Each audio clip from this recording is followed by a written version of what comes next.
ত্রয়োদশ জাতীয় সংসদ নির্বাচন উপলক্ষে আজকে সারাদিন একযোগে ৩০০টি বা ২৯৮টি আসনে প্রার্থীদের প্রতীক বরাদ্দের কার্যক্রম চলছে।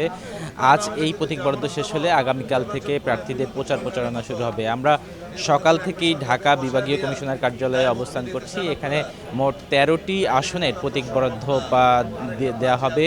ঢাকা বিভাগীয় কমিশনার তিনি এই প্রতীক বরাদ্দ দেবেন। আমরা জেনেছি যে রাজনৈতিক দলগুলোর প্রতীকগুলো বাদে বিশেষ করে স্বতন্ত্র প্রার্থী যারা রয়েছেন তাদেরকে মোট ৫৬টি প্রতীকের মধ্য থেকে তাদের পছন্দ মতো তাদের চাহিদা অনুযায়ী প্রতীক বরাদ্দ দেওয়া হবে। এর মধ্যে যদি কোনো প্রার্থীর বা দ্বৈত প্রার্থী একই প্রতীক চান সেক্ষেত্রে সেই প্রতীকটি লটারির মাধ্যমে বন্টন করা হবে, অর্থাৎ লটারিতে যিনি সেই প্রতীকটি পাবেন সেই প্রার্থীকে সেই প্রতীকটি বুঝিয়ে দেওয়া হবে।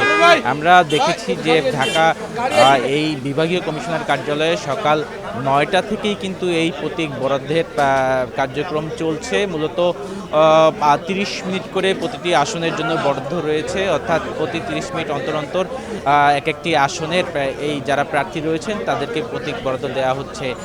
ইতিমধ্যে ঢাকা ৬, ঢাকা ৪-এর আসনের প্রার্থীরা কিন্তু আমরা দেখছি যে প্রতীক নিয়ে গেছেন এবং কেউ কেউ অভিযোগও জানাচ্ছেন নানান